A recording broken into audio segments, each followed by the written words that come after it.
Today I'm going to show you the essentials and everything you need to know to have a successful autumn, winter and even spring. I'm Danny and this is Grow Up.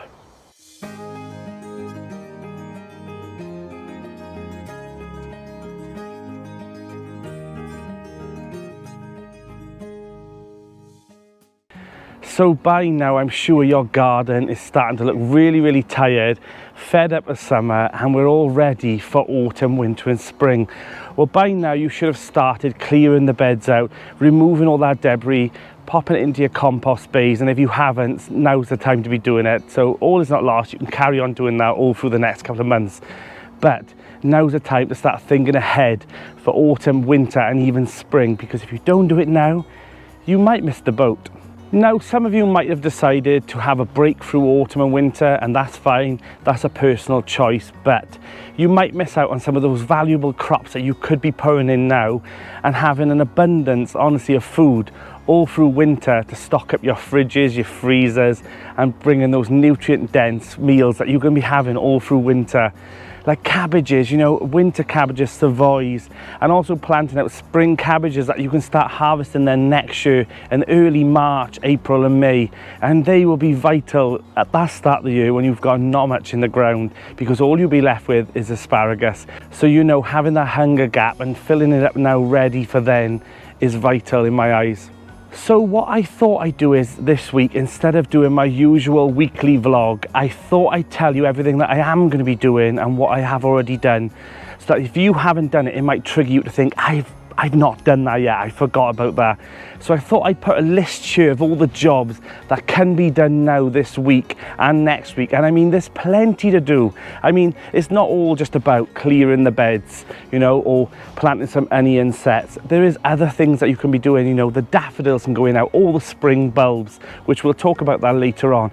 But there's so much to do, and whether or not you're growing undercover or out in the open elements, there is plenty to go in. So whether you're just clearing beds now and making sure that everything is all ready for next year, or whether or not you're going to decide to put crops back in the beds, it can all be done now and it'll save you time later on. I mean, the nasturtiums are still going rampant in the garden.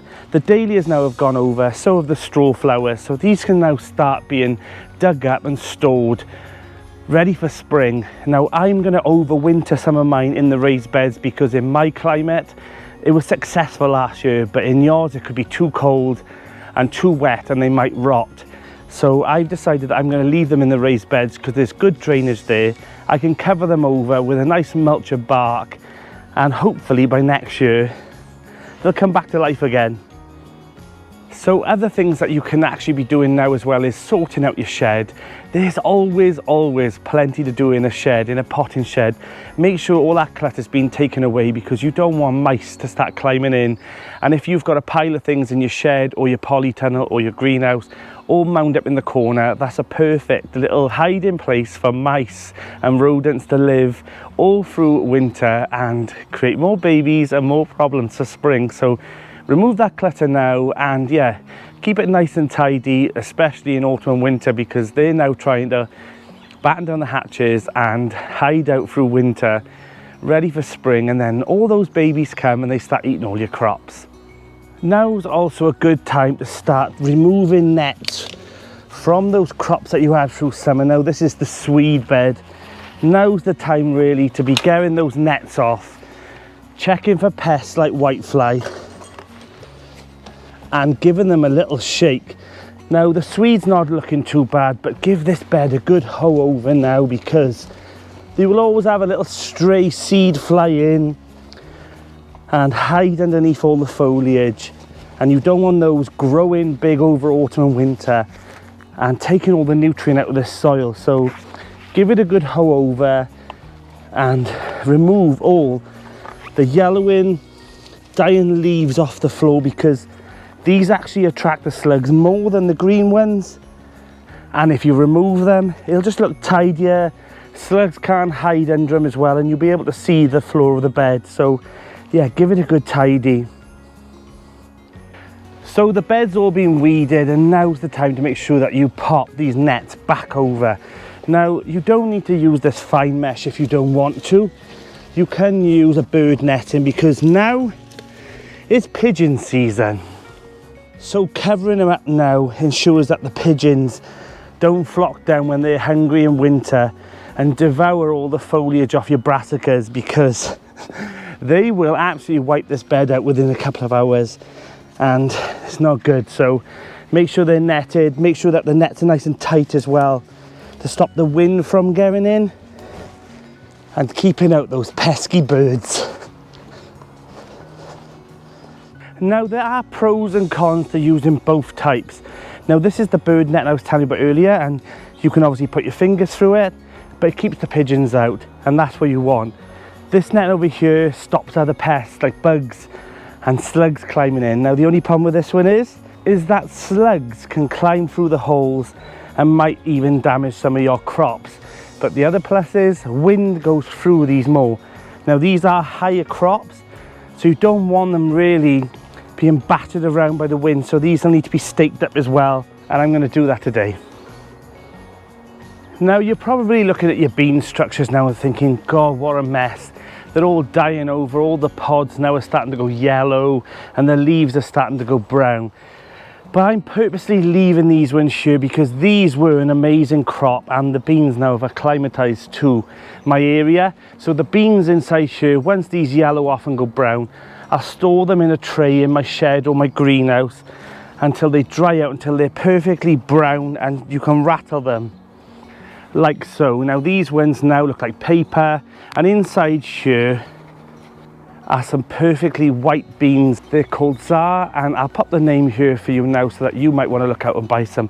They were absolutely in abundance this year. I had beans after beans, and these beans now that have dried out in their pods will be stored in a jar. I'll leave the lid off for about a month indoors so that they do dry out and there's no moisture in the beans, because you don't want them to rot off. So don't be too hasty, even if you want to put them onto a tray and leave them for a few weeks or so indoors.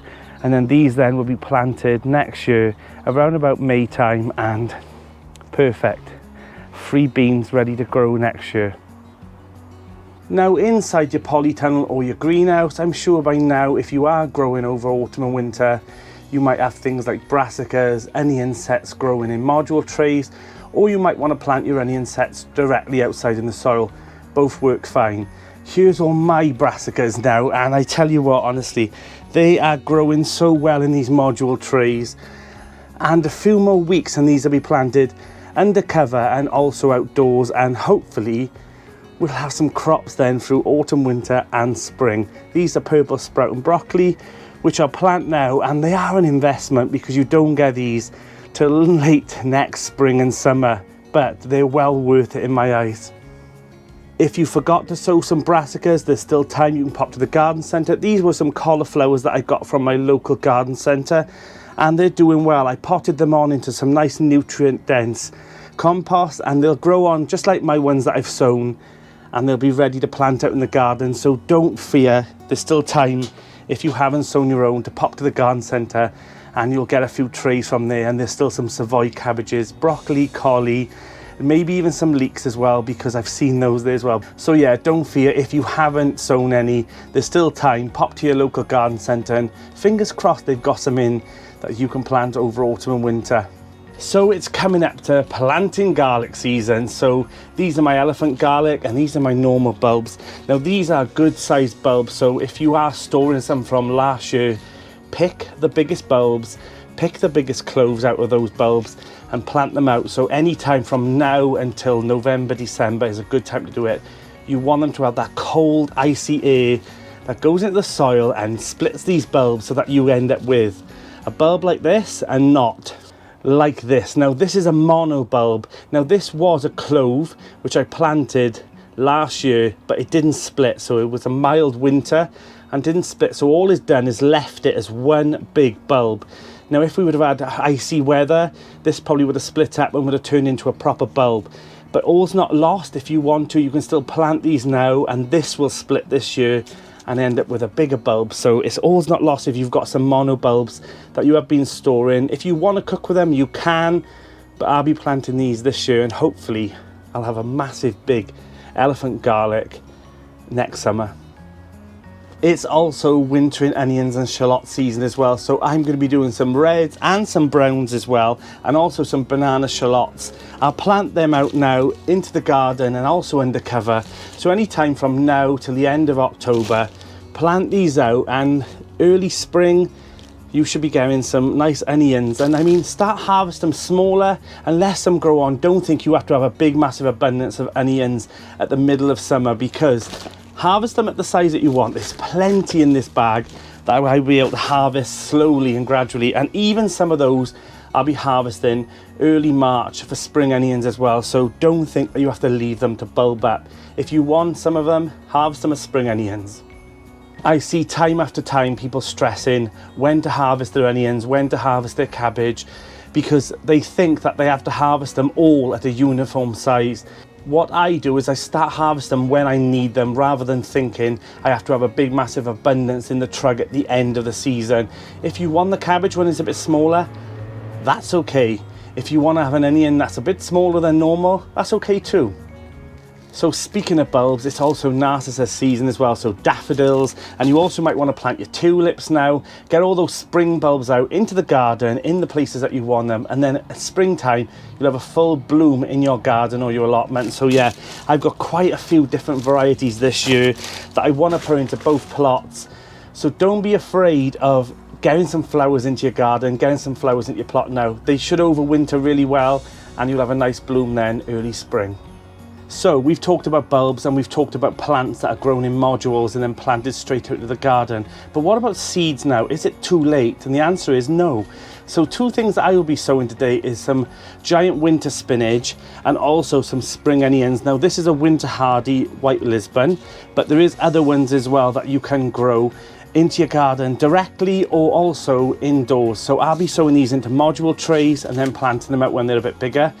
But there's still plenty of time, and spring onions are perfect to sow now, because these will be the ones that be ready early spring when you need spring onions. Speaking of seeds, if you want to save some of your own, such as things as marigolds, nasturtiums, sweet peas, now's the time to be collecting them.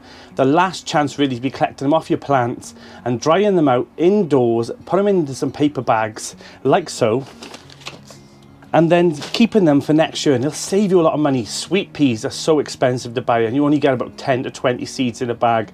So now's the time to look around your garden at all the seeds that are actually ready for you to be picking and storing for next year.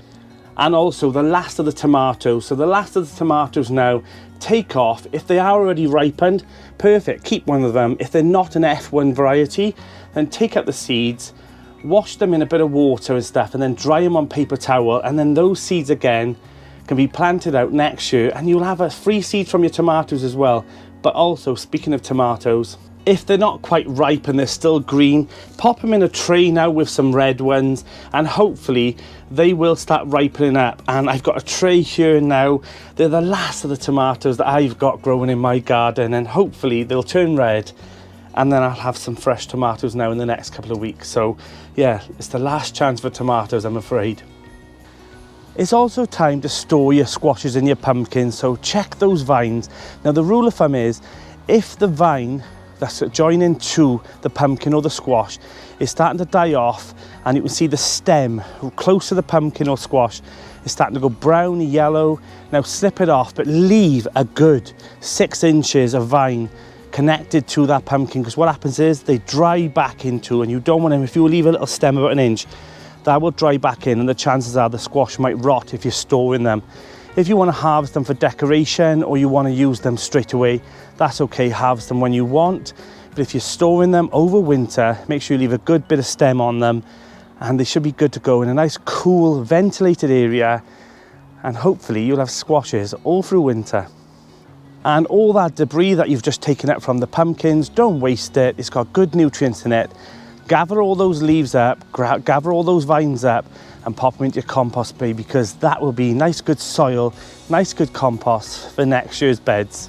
So beds, whether you grow in raised beds or you grow directly in the soil, dig or no dig, it doesn't matter. Now is the perfect time as well to start preparing that soil, preparing your beds for next year.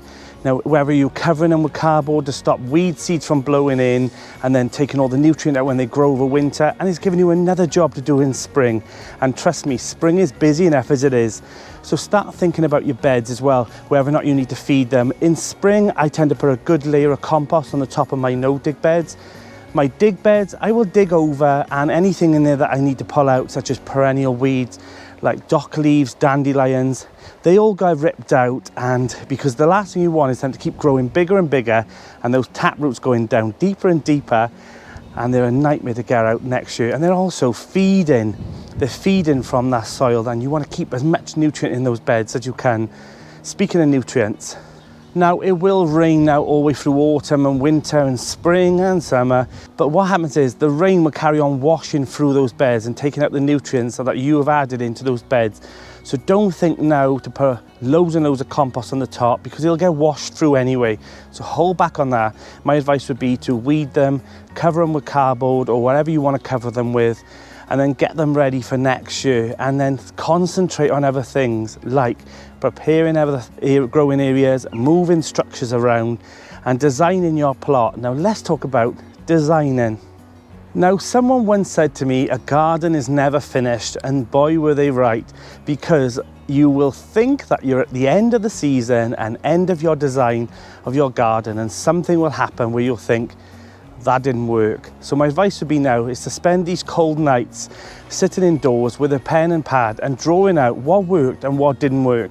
And if they've got porch drainage there, then maybe add in some sand or some grit into that bed, because you don't want your crops in there to rot. Like I had one issue one year where I planted all my garlic out, and then we had all that rain and the drainage was poor because it had clay underneath.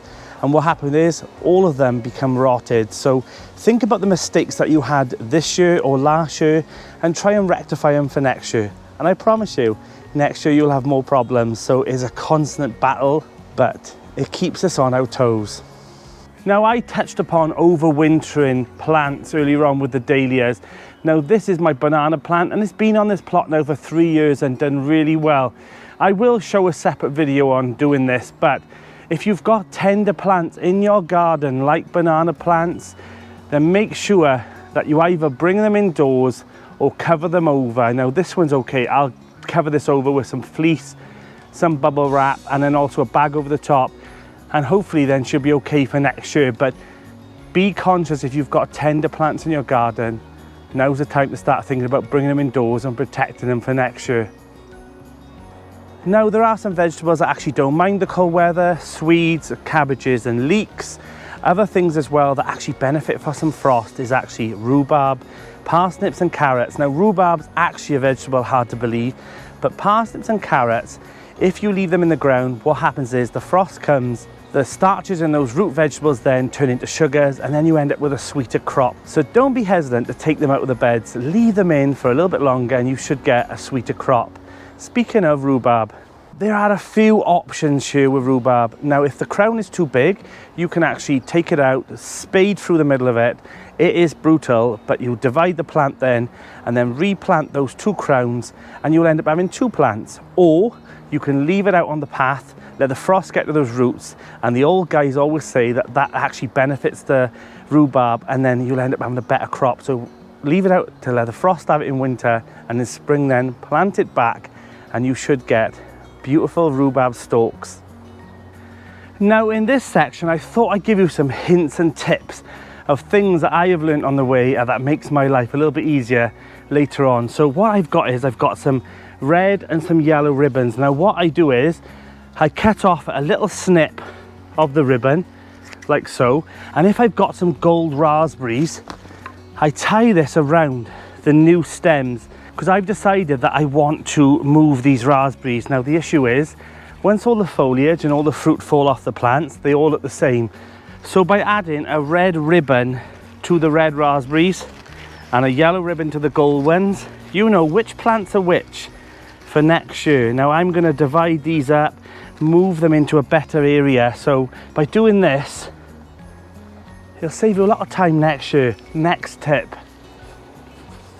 So tip number 2 is these hanging baskets. Now you would think you've planted in your petunias, you've planted in your lobelia, or your tumbling tomatoes in these, and the season's gone, chuck them in the shed and we'll use them again next year. Wrong. What I noticed when I first started growing was that my pak choi and my winter lettuces were always devoured by slugs, and you'd find tiny little holes on there for little leaf miners devouring your crops and making them look unpleasant. But what I did was I replenished the compost in here, removed all this out, washed it, put the compost back in, and then I planted 2 or 3 pak choi or lettuce in here, hang them up in my polytunnel or greenhouse. They're out of the way of the leaf miner and also out of the way of the slugs, and honestly you get perfect pak choi and lettuces all over autumn and winter. And the reason I say replenish the soil is because normally what happens is you get things in there like slug eggs. Now slug eggs now are the time. I popped this outside only for a couple of weeks and already the slugs have come in and they have absolutely laden this full of slug eggs, and you don't want to put your tender crops in here. It gets warm in your polytunnel or your greenhouse, they hatch and then they devour the crops, so you've kind of haven't solved the problem. But yeah, reuse these in autumn and winter.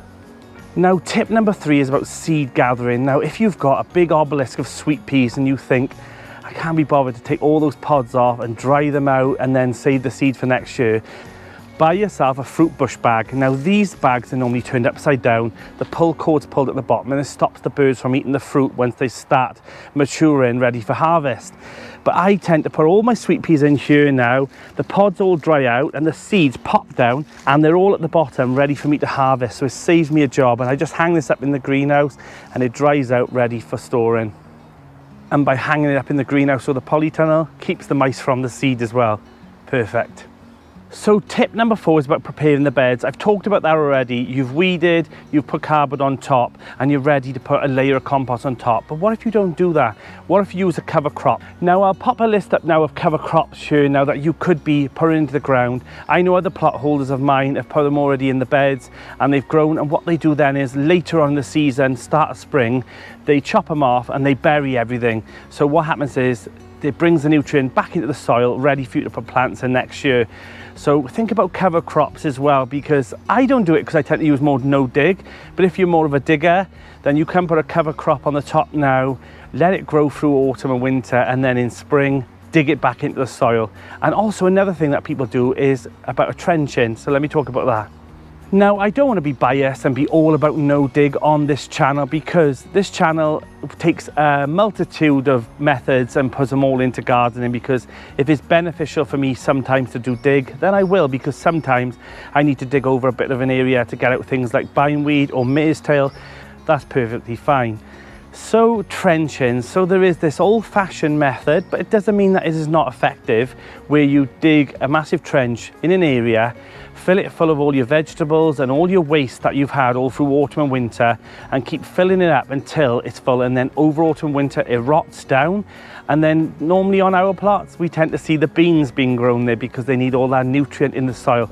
They'll put their bean stakes over that trench then, and then they'll grow from that next year, and then inside that soil all those nutrients are ready to go shooting up those vines. Now my last tip is all about storing vegetables that are ready in autumn and keeping them for winter. Now there are certain vegetables that you can actually take out and store in a well ventilated room, but if you've got things like cabbages and swedes and you think that swede is getting too big now, take it out, chop it up and freeze it. The same with cabbages, you can chop them up now and pop them in the freezer and they'll be perfect then for winter, or even pickle them and they'll be perfect for Christmas. The same with sprouts. Now some people would say keep the sprouts on because when winter comes they become really, really sweet, which I mentioned earlier on about the parsnips and carrots. Now what I tend to do is, if I've got enough sprout plants, if the sprouts are ready, if they're big enough at the bottom but they're smaller on the top, I take them ones off and I start using them in autumn anyway, and they're still perfect, they're still nice to eat. And then the other ones then will continue growing. So don't think if a crop's ready, leave it on the plant, because you can take it off and you can eat it anyway. So don't be stressing about keeping everything to be perfect. Take those crops off when they're ready and enjoy them. Now, I hope this hasn't overloaded you, because that was not my plan for this video. I was just trying to show you as many jobs that you can do now in autumn and winter ready for spring.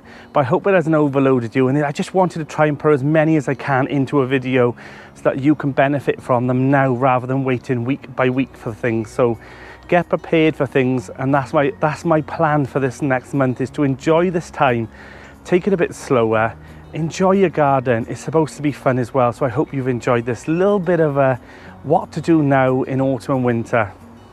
And keep reminding yourself that no garden is perfect this time of year. Everything's starting to die down now, everything's looking tired, but just take a bed by bed. You know, if you've got a small area of garden, focus on that area first and then move on to the next. Don't think it's got to be all done in one day, because we have got autumn and winter to do all these jobs, and you'll see that on my plot as well. It will never look perfect until I'm ready in February time, because there'll always be millions of jobs added on when you take a few off. Just enjoy it. But there's a lot to learn, and there's a lot of things that you can do now to prepare for a successful spring. It's not all about sowing seeds in spring and then they'll grow perfectly. Now's the time to prepare the soil to sow more vegetables, get things out like rhubarbs, harvesting. There's a lot of harvesting now as well, and seed saving. So I hope this video has helped you. I'm Danny, and this is Grow Up.